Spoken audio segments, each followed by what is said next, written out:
You're watching Yale High School Studio News.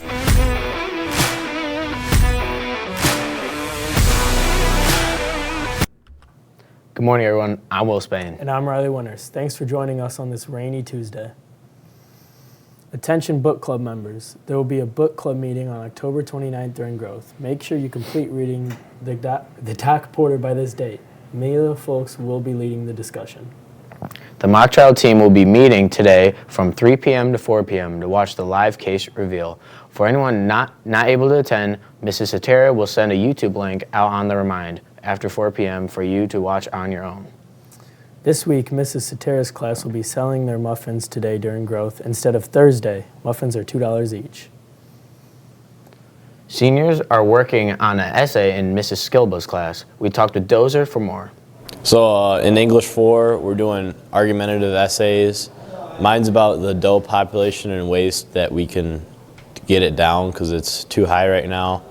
I'm pretty far. I've done everything that she's asked so far. I've got my 55 note cards done and all my work is MLA formatted.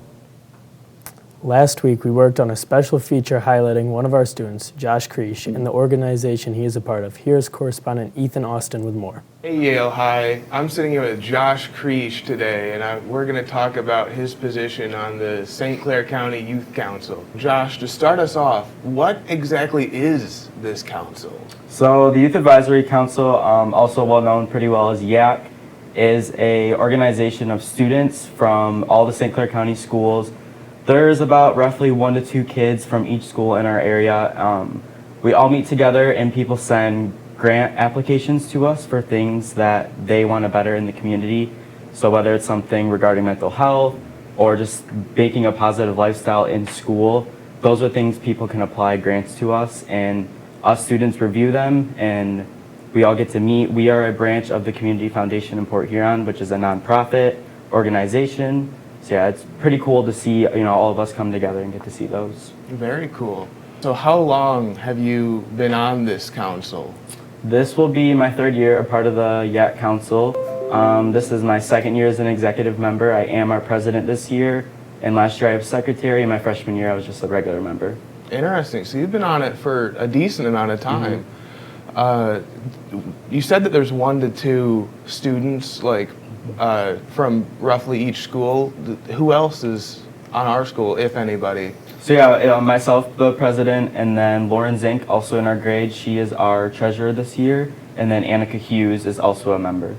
All right. So have you influenced any change already in our community, in our school? Yeah, so if anybody's noticed the outdoor seating at lunch, that was actually a grant that we worked together with Mr. Dykstra, me and him, sent to my foundation, and that is something we reviewed and we got granted for the money.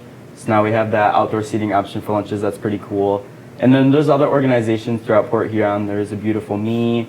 There's other little things that many have probably heard of that we probably don't realize, but a lot of the backbone of funding for that came from us. And are you reviewing other grants other than the ones that affect our school? Like when you are at these meetings, are you affecting other schools and other, communities? Yeah, for sure. So we've had grants before from Port Huron to help them with certain things, theater from other schools, and we've had Memphis. We got them a STEM lab, kind of just projects that schools need a little bit boost of funding with that fit our priorities. We get to help them out with. And let's say that some viewers at home wanted to at least get involved in some way, even if they weren't able to join this council. Is there anything similar that you know of that they might be able to participate in? Yeah, so it's pretty cool. You actually can see our website online that gives you kind of a rundown, and you can keep up with what the YAC is doing. We also have a YAC Instagram. We keep updated, what the grants are, what community events we're doing. And then once us 3, we're juniors right now, once our senior year, we'll have to be looking for some new Yale members to start starting their freshman year. Yeah, very cool. I'm very glad to have gotten you here, and I think it's good that we were able to inform the rest of the school a little bit more about this council, especially because, you've been on it since, freshman year, and I had never even heard of it. So I'm glad that we're getting the word out there. Yeah.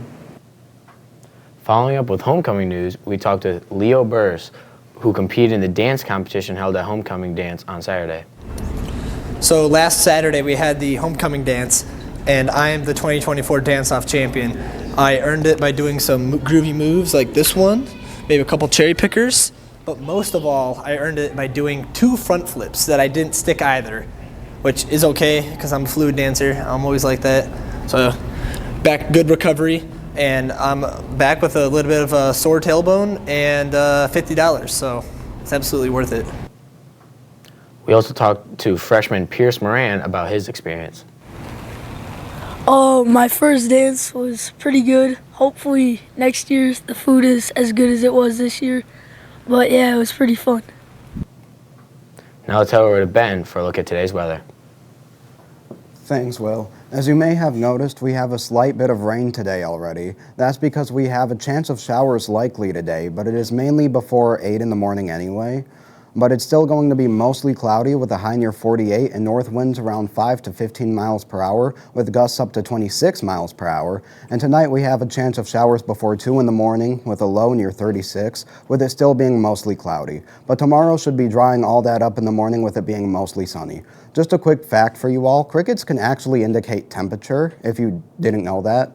They chirp more quickly in the warmer weather and slower in the colder weather, and you can usually predict a reasonably accurate temperature if you count the number of chirps in 14 seconds and then add 40 to that number. Just something interesting, I know. Now let's head back over to the news desk for a look at today's sports. Thanks, Ben. Last night, the boys soccer team traveled to Emily City and came up just short and lost 3-1. Today in Bulldog sports, the volleyball team will be home against Armada. It is their pink out game, so come show your support. The cross-country teams will be in action today in the final BWAC Jamboree. This meet will decide the final league standings and all league status. The meet is home at Goodles County Park, with the boys running at 4:45 and the girls to follow. So today we have a cross-country race out in Goodles Park. It starts at 4:30. I think the team's going to do very well. We're projected first, and we really locked it in the bag. It's going to be our 8th straight win, straight BWAC title win, and the team's going to do good. I'm going to try and take first place. I know Watt Meritos is going to be right on my tail, same with Kel Kovac, but I think as a team, we're going to do really good. Thanks for joining us today. Remember, stay classy, Yale High.